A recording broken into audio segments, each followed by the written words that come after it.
ये देश डर का देश नहीं है।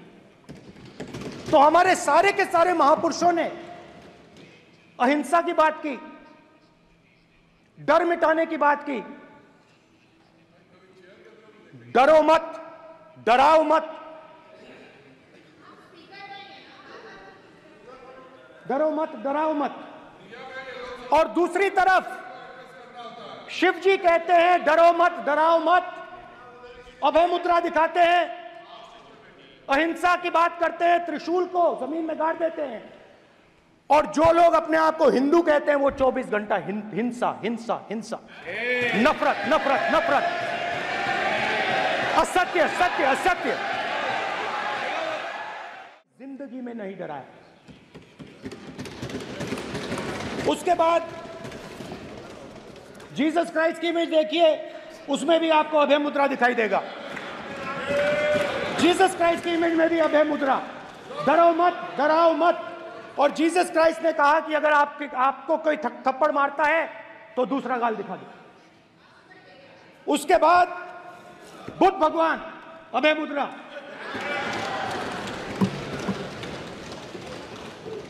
डरो मत, डराओ मत, अहिंसा। मतलब, और अंत में महावीर, डरो मत, डराओ मत, अभय मुद्रा। मतलब हिंदुस्तान के इतिहास में 3 फाउंडेशनल आइडियाज हैं। मोदी जी ने अपने भाषण में एक दिन कहा कि हिंदुस्तान ने किसी पर आक्रमण नहीं किया। उसका कारण है क्योंकि यह देश अहिंसा का देश है। यह देश डर का देश नहीं है।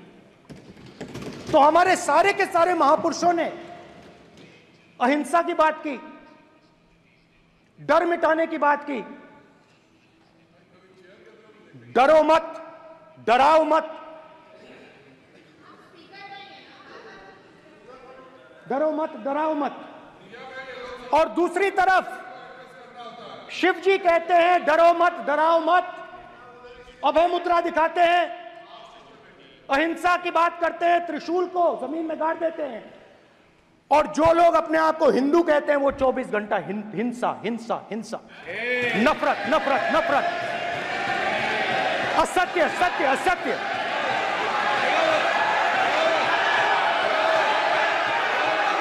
आप हिंदू हो ही नहीं।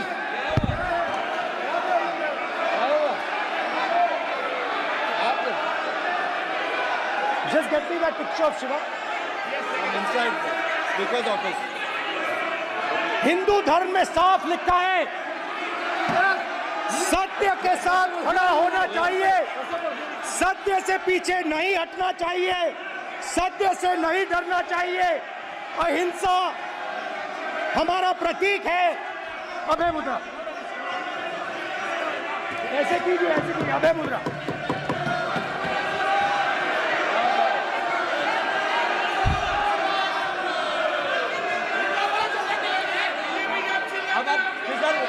स्पीकर से कोई रूलिंग नहीं आएगा। Prime minister will not speak. Prime minister speaker की तरफ से कोई रूलिंग नहीं आएगा। This will happen here.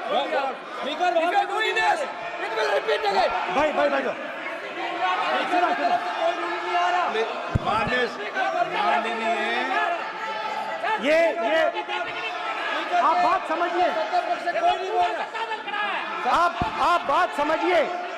ये इसलिए चिल्ला रहे हैं क्योंकि तीर जाके दिल में लगा है, दिल में जाके तीर लगा है, इसलिए ये चिल्ला रहे हैं। देखो चुप हो गए, देखिए स्पीकर साहब चुप हो गए सब।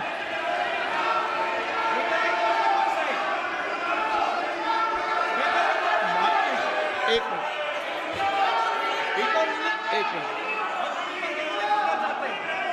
माननीय, आप प्रतिपक्ष के नेता हैं, किसी की भावनाओं को ठेस नहीं पहुंचे। सर मुझे बोलने में ध्यान रखना चाहिए। ये जो ये विषय बहुत गंभीर है। पूरे हिंदू समाज को हिंसक कहना ये गंभीर विषय है। बीजेपी को आपको नहीं, नरेंद्र मोदी जी पूरा हिंदू समाज नहीं है, बीजेपी पूरा हिंदू समाज नहीं है, आरएसएस पूरा हिंदू समाज नहीं है।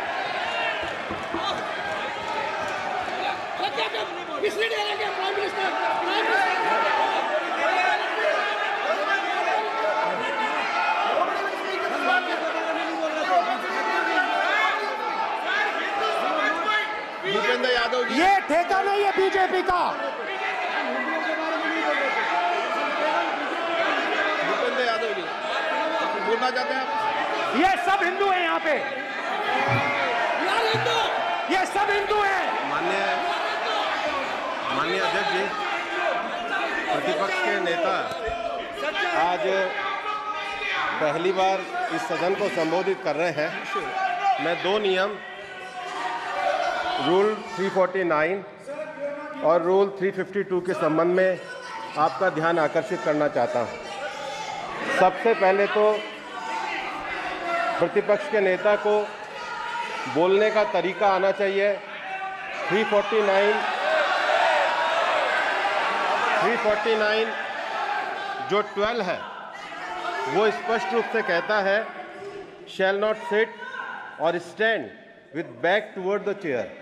वो लगातार आपकी तरफ पीठ करके खड़े हैं, नियमों के खिलाफ है, जो उनको शोभा नहीं देता।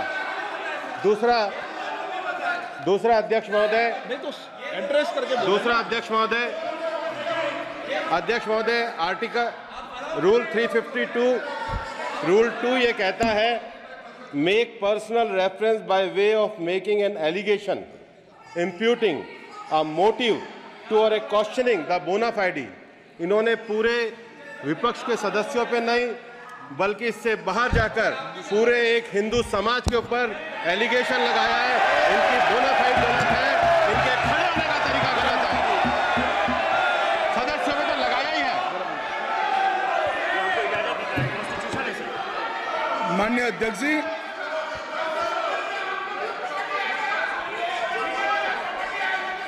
गृह मंत्री जी, नो आप डिबेट में गृह मंत्री जी।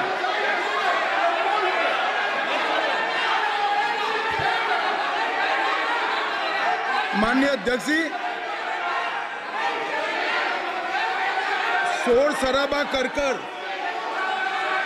इतने बड़े वाकया को छिपाया नहीं जा सकता।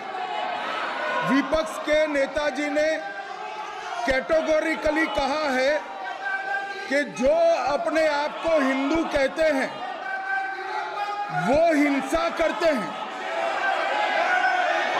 मैं फिर से रिपीट करना चाहता हूं, उनका वाक्य था जो अपने आप को हिंदू कहते हैं वो हिंसा की बात करते हैं, हिंसा करते हैं। मान्यवर, इस देश में शायद इनको मालूम नहीं है, करोड़ों लोग अपने आप को गर्व से हिंदू कहते हैं, गर्व से हिंदू कहते हैं।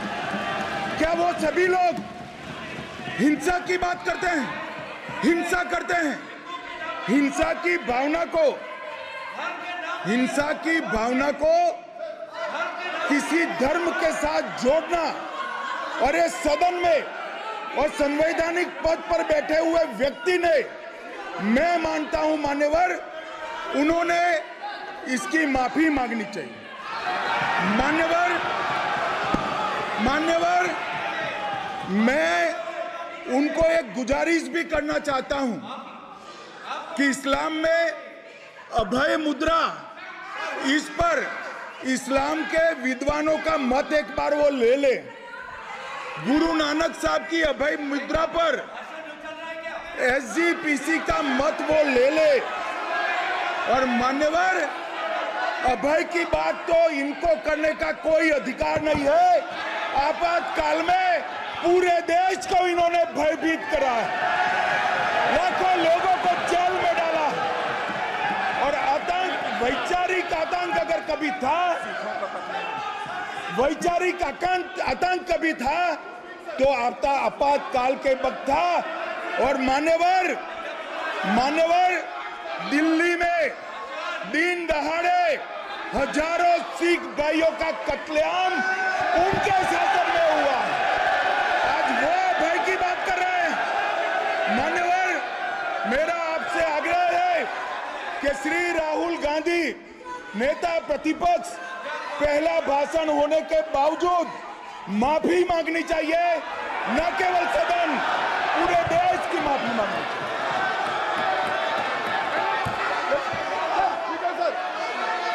सर,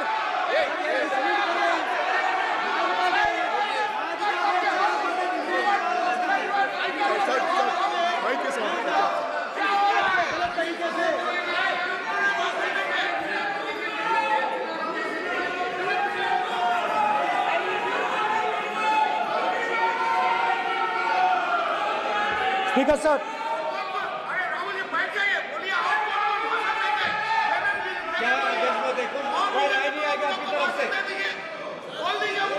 तो कल प्रधानमंत्री मोदी जी के समय भी सर आप ऐसे रहिए sir. I'm not going to speak until they're quiet.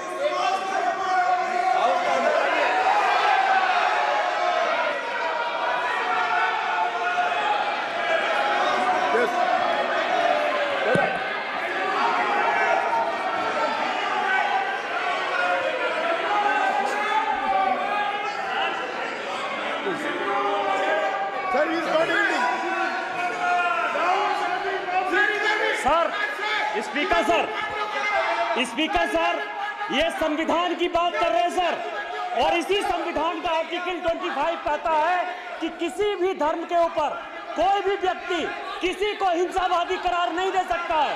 और इन्होंने हिंदू का हिंसावादी कहा है सर, संविधान का इन्होंने अपमान किया है, संविधान की झूठी दुहाई दी है, इनको माफी मांगनी चाहिए सर। ये आर्टिकल 25 है सर संविधान का,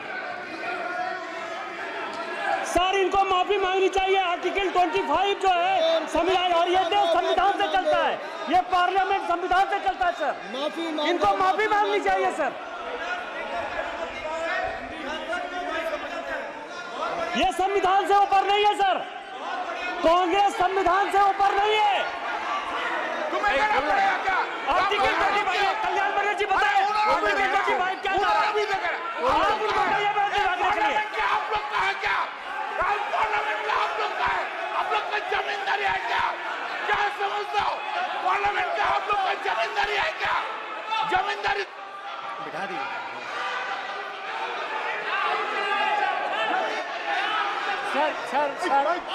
सर, स्पीकर सर, माने प्लीज एक मिनट देता हूं मैं आपको। हिंदू धर्म कहता है, एक मिनट प्लीज माने सदस्य प्लीज, मान्य प्लीज एक मिनट प्लीज। माननीय सदस्यगण, ये सदन की एक मिनट मैं दूंगा, अलाउ करूंगा आपको। माननीय सदस्यगण, इस सदन की एक गरिमा रही है और हमें संवाद चर्चा करते समय इस सदन की गरिमा को रखना चाहिए, और ऐसी कोई भी आपत्तिजनक बात जो पूरे समाज के पर विषय हो, कम से कम प्रतिपक्ष के नेता को बोलते समय ध्यान रखना चाहिए। मैं इसको सीरियस तरीके से देखूंगा।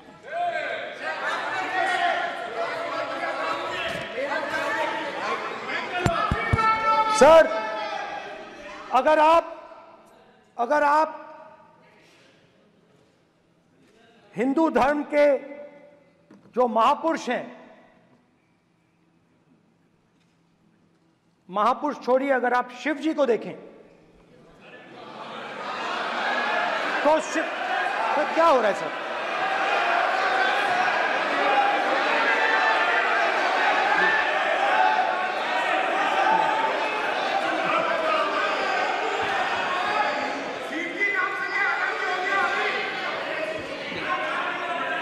अगर आप शिव जी को देखें तो उनकी इमेज से आपको पता लगता है कि हिंदू डर नहीं फैला सकता, हिंदू हिंसा नहीं फैला सकता, हिंदू नफरत नहीं फैला सकता। और बीजेपी 24 घंटा नफरत, हिंसा, नफरत, हिंसा, नफरत, हिंसा। स्पीकर सर, कहां तक इन्होंने डर फैला दिया है?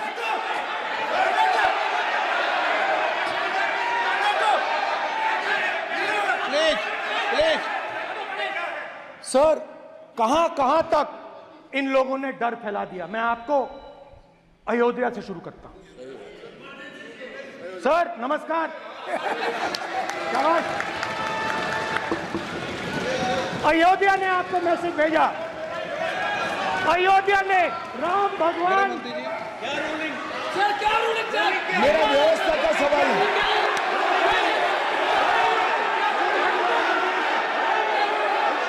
इस सदन के नियमों की पुस्तिका, इससे कुछ सदस्यों को क्या मुक्ति दे दी गई है?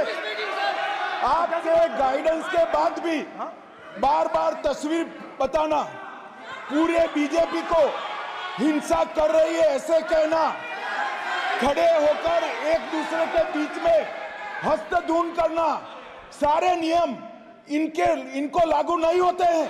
नियम मालूम नहीं है तो ट्यूशन रख ले साहब। सदन इस तरह से नहीं चल सकता है। ये सदन, मेरा आपसे आग्रह है कि ये सदन ऑर्डर में रहना चाहिए, नियमों के अनुसार रहना चाहिए। ये हम सभी सदस्यों का आपसे विनंती है। स्पीकर सर, एक मिनट प्लीज। माननीय सदस्यगण, आप ही किताब राम बताएं। भगवान की जन्मभूमि ने, अपेक्षा करता हूं कि अपन इसके नियम प्रक्रिया चले। नो, सब चले। नो, आपने बताया था नियम। नो,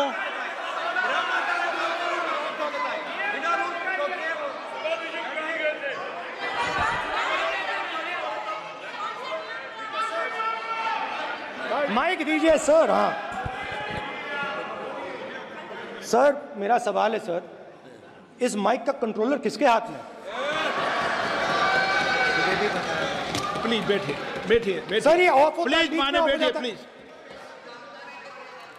ये बार कई बार विषय उठ गई और बहुत गंभीर, और माननीय सदस्य, आप प्रतिपक्ष के नेता हैं, आप सदन के बाहर भी ये बात कहते हैं कि माइक बंद कर देते हैं। मैंने कई बार आग्रहपूर्वक किया कि आसन पर इस तरीके का आरोप नहीं लगाएं। नो प्लीज, बात सुनिए। आसन पर सभी दल के, प्लीज, आसन पर सभी दल के लोग बैठते हैं और सभी दल के लोग सभापति तालिका पे हैं और सब जानते हैं कि एक व्यवस्था होती है, जिस भी माननीय सदस्यों को आग्रह किया जाता है बोलने का वो बोला जाता है, और जिसको आग्रह नहीं किया जाता उसका माइक चालू नहीं होता। आप बोलने के लिए खड़े, आपका माइक कभी बंद नहीं हुआ, कभी बंद नहीं हुआ। आप अगर आसन में जो भी विराज रहे हैं वो अगर आपका नाम नहीं पुकारते हैं तब माइक चालू नहीं होता। ये व्यवस्था हमेशा इस सदन की रही है, पुराने में भी और नए में भी। कभी आसन पे व्यक्ति पर माइक का कंट्रोल नहीं होता। दूसरा, माननीय प्रतिपक्ष के आप नेता हैं और आपसे ये अपेक्षा की जाती है कि आप लोकसभा की प्रक्रिया काल संचार नियम का पालन करें, संविधान की जो व्यवस्थाएं दे रखी है उसकी पालन करें, और सदन में बोलते समय किसी भी धर्म को के ऊपर ऐसा आक्षेप नहीं करें जिससे पूरे देश के अंदर विषय पैदा हो। यह आपसे अपेक्षा की जाती है। सर, मैं बिल्कुल आपकी रिस्पेक्ट करता हूं स्पीकर सर, मगर मेरे भाषण के बीच में सच्चाई ये है कि माइक ऑफ हो जाता है। मैं क्या करूं, हो जाता है वो। अब आपने देखा मैंने अयोध्या शब्द यूज किया और माइक ऑफ हो गया। नो,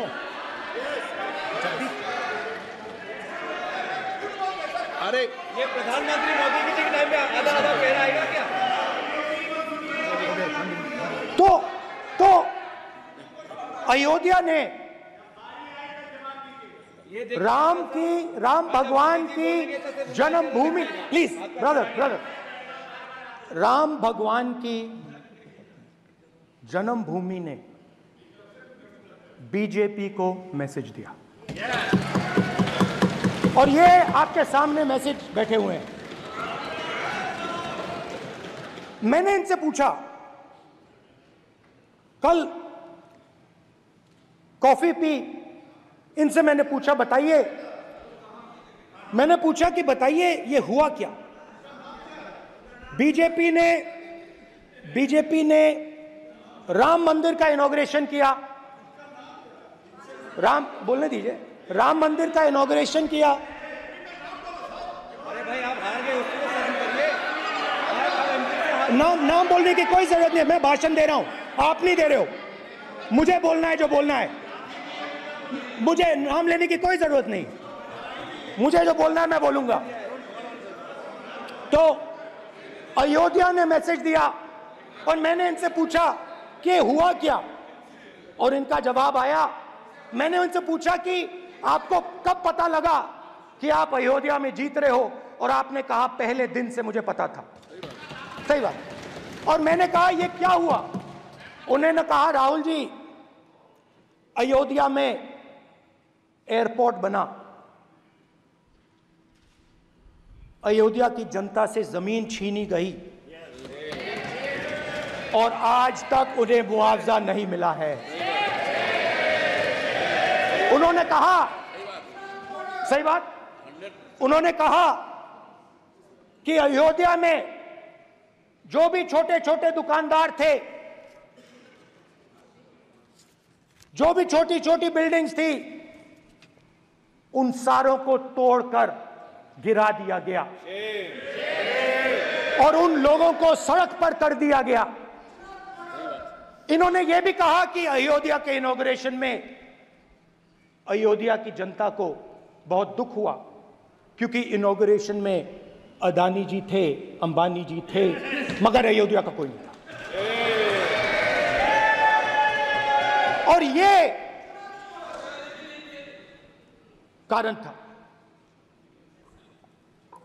था कि अयोध्या की जनता में, उनके दिल में नरेंद्र मोदी जी ने भय डाल दिया। उनकी जमीन ले ली, उनके घर गिरा दिए, और फिर अयोध्या के गरीब लोगों को, किसानों को, मजदूरों को मंदिर के इनॉग्रेशन तक नहीं जाने दिया। मंदिर के इनॉग्रेशन छोड़ो, उसके बाहर भी नहीं जाने दिया। और इसीलिए अयोध्या की जनता ने सही मैसेज भेजा। अच्छा, इन्होंने मुझे एक और बात बोली,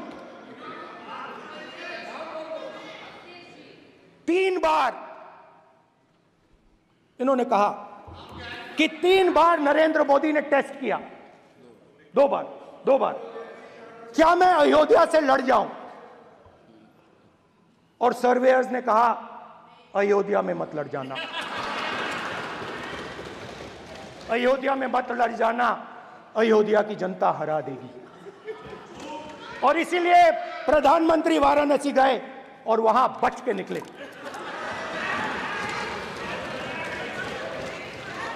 तो अयोध्या की जनता को डराया, पूरे देश को डरा दिया। मैं आपको बताता हूं, आज सुबह में आया, राजनाथ सिंह जी ने मुस्कुरा के मुझे नमस्ते की, और मोदी जी बैठे हैं, मुस्कुराहट नहीं, सीरियस, नमस्ते भी नहीं करते, कहीं मोदी जी ना देख लें, प्रॉब्लम हो जाएगी। वही कहानी गडकरी जी की है, सच्चाई है। अरे भाई, अयोध्या की जनता को छोड़ो, ये तो बीजेपी वालों को डराते हैं।